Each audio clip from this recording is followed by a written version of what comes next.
J'aimerais bien savoir, lors de vos séances de pause, de quelle façon avez-vous travaillé votre immobilité?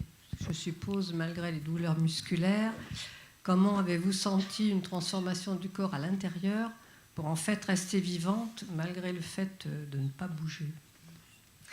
Merci pour cette question parce que c'est un sujet que je voulais aborder, puis après, voilà, ça passe. Je parlais du mouvement beaucoup tout à l'heure, alors qu'effectivement, poser, c'est a priori l'immobilité. Et j'ai découvert que c'était très difficile physiquement, parce qu'on n'est pas fait pour être immobile. On est tout le temps en train de bouger, en fait. On est tout le temps en train de bouger un pied, même quand on est assis pendant des heures dans un amphithéâtre. En fait, un corps humain ne bouge tout le temps. Et donc, maintenir une immobilité, c'est en fait extrêmement difficile. Et donc, j'ai découvert un mouvement intérieur très puissant. Alors après, il y a des sociétés qui le travaillent. J'ai pas appris la méditation, ou voilà, mais en tout cas, j'ai découvert que la pensée avait un chemin constant. Et puis, du coup, je pouvais naviguer. Il fallait que je maintienne un mental, que j'aille un peu dans mes rêves, que j'aille dans le mental, que je fasse bouger. Et contrairement à la méditation, que je ne laissais pas passer les pensées pour faire le vide, mais je les travaillais et je jouais avec ça. Et aussi, j'ai découvert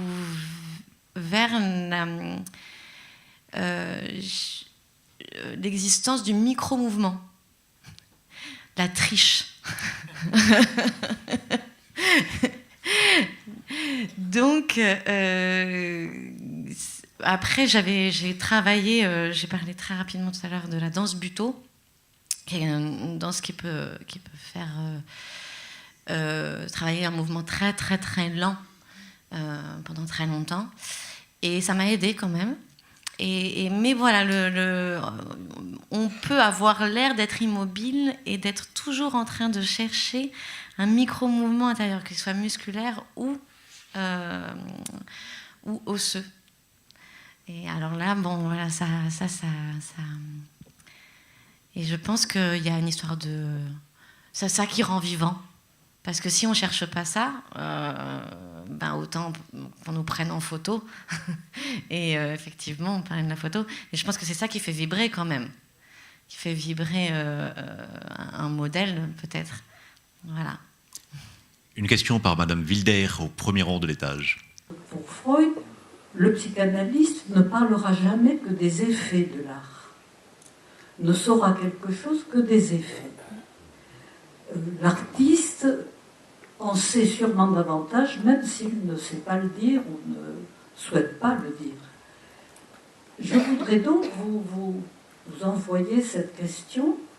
Que pensez-vous du rapport de la pensée de l'activité artistique sous l'angle de la satisfaction et la recherche de la satisfaction? J'ai fait un petit baratin trop long tout à l'heure, et il y a une partie que j'avais prévue sur cette dimension de l'artisanat, parce qu'en fait, tu ne m'as pas posé de questions sur ma conception de l'art. Je suis passé. Mais attends, mais ça va venir. Super, ça m'arrange. J'ai pas fini mes questions. Donc, si vous voulez, moi, ma définition, pour vous satisfaire, il serait quelque part entre Bergson et Alain, vous savez. L'intuition virginale du singulier et l'artisanat des formes parfaites. Alors, forme parfaite, bien sûr, je ne me l'applique pas, mais artisanat, oui. Intuition aussi, peut-être. Vous voyez ce que je veux dire? Donc, c'est quand vous sentez quelque chose. Je dessine Maud ou je dessine un paysage. Je me dis déjà que c'est beaucoup plus facile parce que j'ai le réel dans les yeux. Si je dessine un personnage que j'imagine complètement, je fabrique une image mentale qu'il va falloir que je transcrive à la gouache ou à l'encre de Chine. C'est beaucoup plus complexe, on se sent beaucoup plus seul, et c'est un processus généralement beaucoup plus long. Alors qu'une créature de rêve devant vous, qui vous suggère des arabesques ou un paysage merveilleusement éclairé, c'est relativement facile. C'est de l'artisanat, vous voyez. Et l'intuition, c'est que on met en œuvre ci et ça pour y arriver. Et si la stratégie n'a pas été la bonne, on se ramasse et on est insatisfait. Et le dessin part à la poubelle ou aux oubliettes. Et rares sont les dessins qui sont satisfaisants. Mais c'est le moteur. Il faut chercher la satisfaction. Je ne sais pas si j'ai répondu.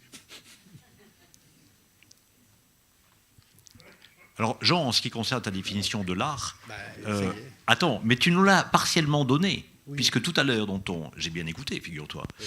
Tu nous as dit, l'art est pour moi, ce que dit un peu Georges Bataille, né de l'émotion pour répondre à l'émotion du spectateur. Donc, tu as parlé de cette émotion, donc on a bien compris, mais peut-être que tu peux nous donner ta définition de l'art et de l'artiste. Oui, prenant en compte le regardeur, le spectateur. Oui, oui, le regardeur. Le regardeur. Moi j'ai fait beaucoup de livres pour enfants, j'ai fait 80 albums pour gosses. Dès le début, très vite, ça s'est imposé. Il fallait se mettre un petit peu à la place de l'enfant, de celui qui allait percevoir cette histoire. Est-ce qu'il avait à peu près l'âge ? Mais pas trop s'en encombrer, bien sûr, mais quand même, il faut avoir ça en tête. De même que lorsqu'on fait un cours, il faut savoir à qui on s'adresse. Hein. Et puis de temps en temps, chercher un assentiment ou au contraire une mimique. Non, je ne suis pas d'accord ou je ne comprends pas. Oui. C'est de cet ordre-là, mais sauf qu'on n'a pas la personne en face de soi quand on dessine ou qu'on peint. Hein. Voilà. Et question à Philippe Franck, pour prolonger un petit peu tout à l'heure, ce personnage de Largo Winch qui vous échappe, qui devient la propriété de vos lecteurs et qui a été incarné au cinéma, dans des campagnes publicitaires, etc. Est-ce que ça vous fait plaisir ? Est-ce que c'est une satisfaction d'avoir fait naître quelque chose qui, certes, vous échappe, mais qui vit ? Je pense que, de toute manière, j'ai plus d'emprise sur ce genre de choses, mais je veux dire que quand on est jeune, quand on est gosse, et qu'on a des rêves, et qu'on parvient à les réaliser adultes, je ne vois pas ce que je pourrais espérer de mieux. Quand j'étais aux études à Saint-Luc, dans cette école de dessin à Bruxelles, je rêvais d'animer un héros tel que Spirou, Tintin, enfin tous ces personnages qui ont bercé ma jeunesse. Et je me disais souvent, ça va être très difficile parce qu'on les a déjà tous créés. Un de plus dans cette panoplie, ça va être assez... C'est peine perdue. Et voilà, il se fait que j'y suis arrivé. Et bravo. Et donc, satisfaction.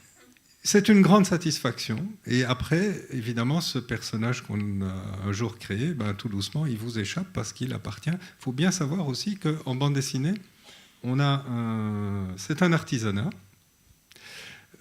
qui se fait tout seul dans son atelier, mais il y a un développement industriel derrière. C'est ce qui n'est pas du tout le cas avec la peinture ou la sculpture.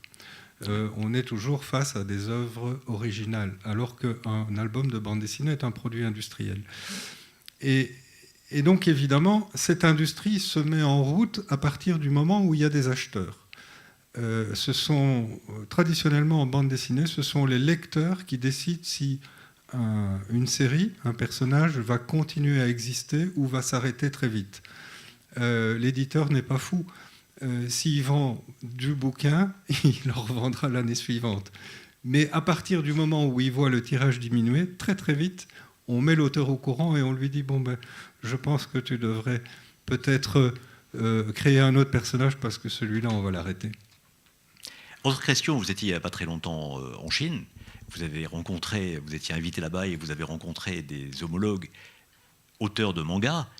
Qu'est-ce que vous pouvez nous dire en 2 mots sur le parallèle BD-manga ? On fait le même métier. C'était pas la Chine, c'était le Japon. Le Japon. Oui, non, mais on fait le même métier, sauf que on est dans des mondes différents. Dans le sens où, quand je parle d'industrie et de bande dessinée en Europe, c'est pas du tout la même chose au Japon. Au Japon, les dessinateurs travaillent, ou les grands mangaka, les stars, en fait. D'abord, c'est pas 500 000 exemplaires, là-bas, c'est 6-7 millions. Même si les chiffres de tirage sont en train de baisser aussi là-bas. Mais voilà, ce sont des stars, c'est comme Patrick Bruel en chanson, quoi, à une époque. Ces types ne peuvent pas sortir dans la rue sans être assaillis.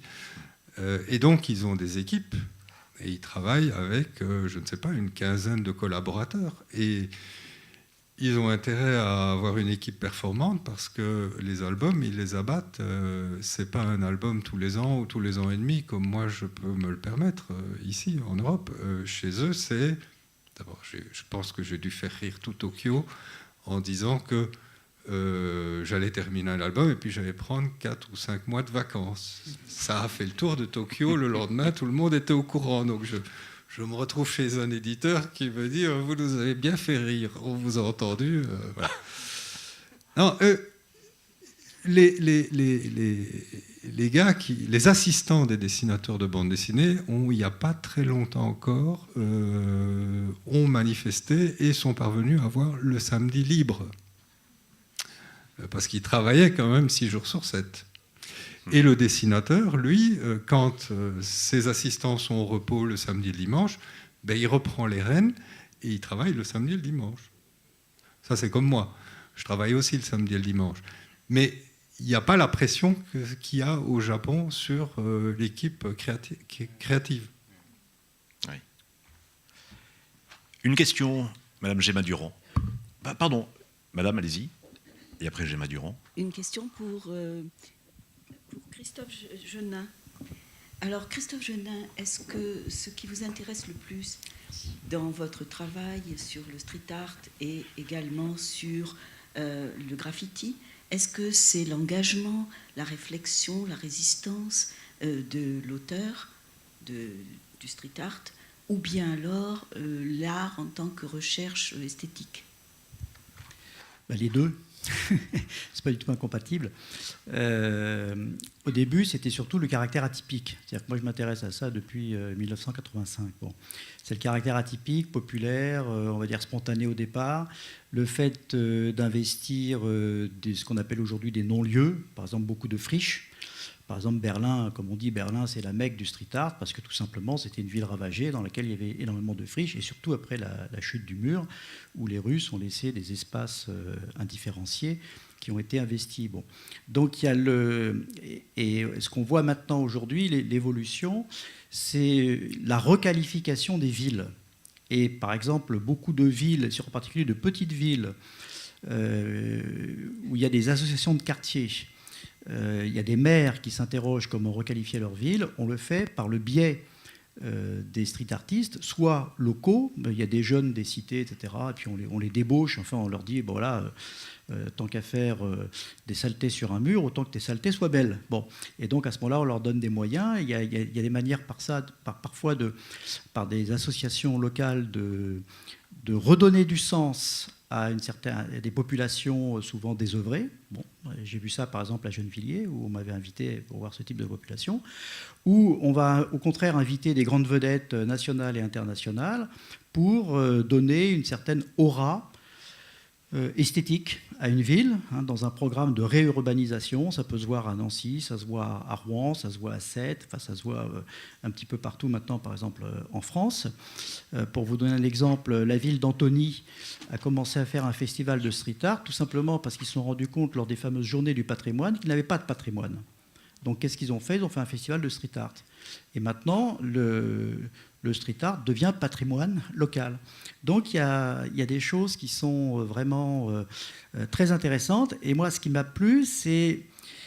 Alors au départ, c'est pas forcément la marginalité, parce que c'est pas si marginal que ça, en fin de compte. Bon, il y a quelques marginaux, mais ils restent complètement marginaux. C'est-à-dire, si vous allez dans des squats de punk, bon, là, vous allez avoir des choses, mais de toute façon, ils ne vous laissent pas entrer. Enfin bon, il y a des choses, il y a des interdits aussi. Bon.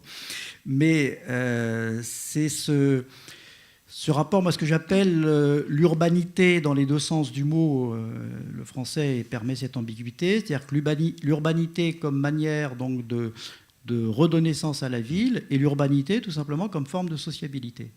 Et donc il y a cette progression qui se passe dans l'histoire du street art depuis maintenant 20-25 ans, maintenant qu'il est devenu légitime, même parfois il devient notable. Donc il y a un engagement effectivement, mais ça se voit surtout sur les femmes, hein, enfin, les artistes femmes, parce qu'elles ont été marginalisées pendant des années et des années. Bon. Maintenant elles sont reconnues, elles arrivent à pouvoir travailler sans trop d'inquiétude, mais je mentionnais certains témoignages qui n'étaient pas très rassurants. Mais les femmes continuent à avoir vraiment un regard différent sur la ville, sur les pratiques. Elles amènent des pratiques très très différentes des garçons. Bon. Et puis aussi justement sur les questions d'identité. Je veux dire, là, il y a...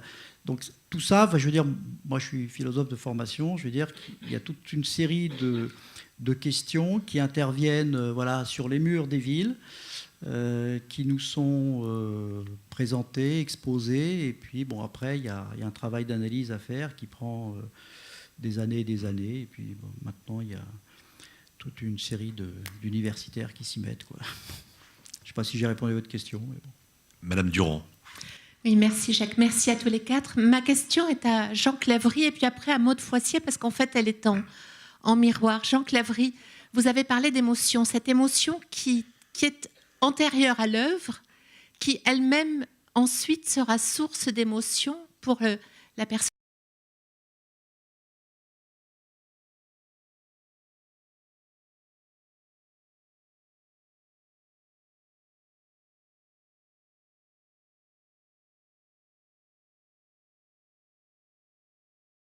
Oui, c'est intéressant. Il faut chercher l'émotion, si vous voulez.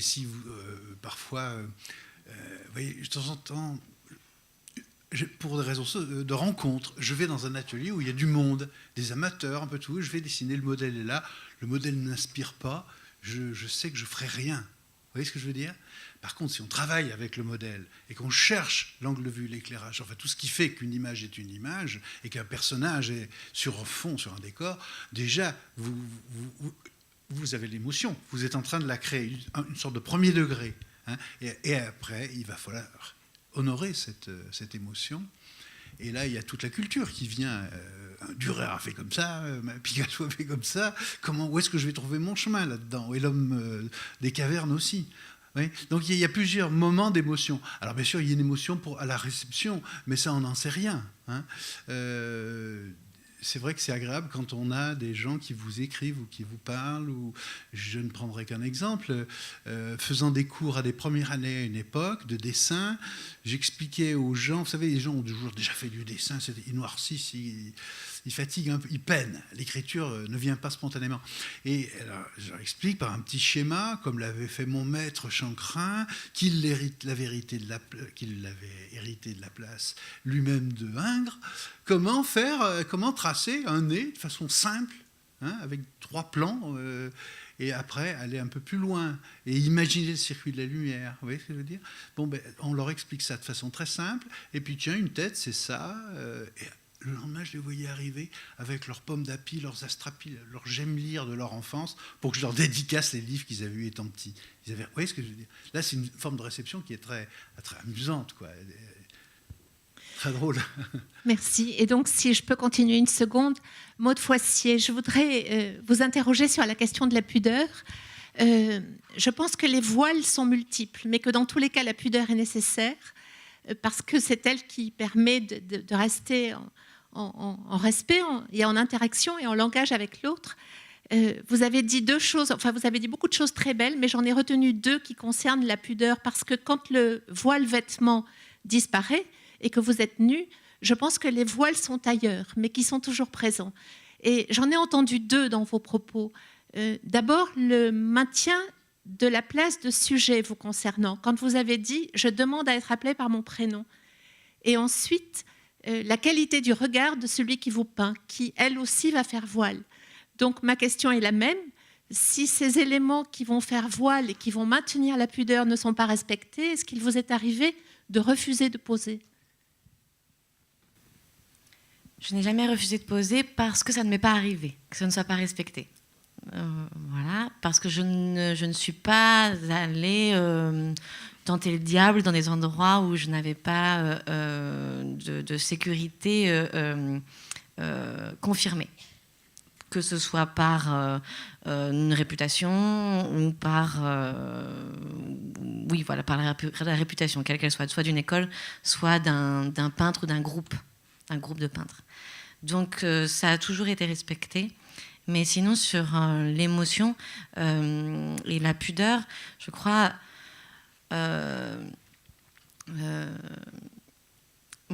moi, j'ai trouvé... comment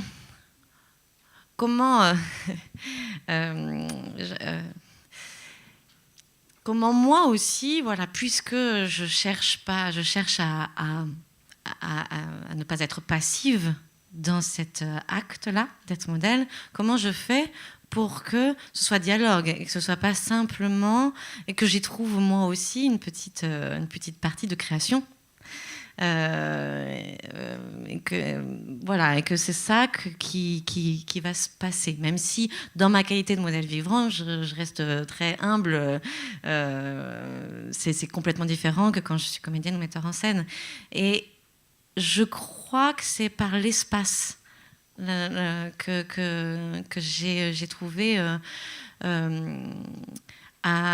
parce qu'en fait, on m'a jamais dans mon expérience de modèle, on m'a jamais imposé une pose.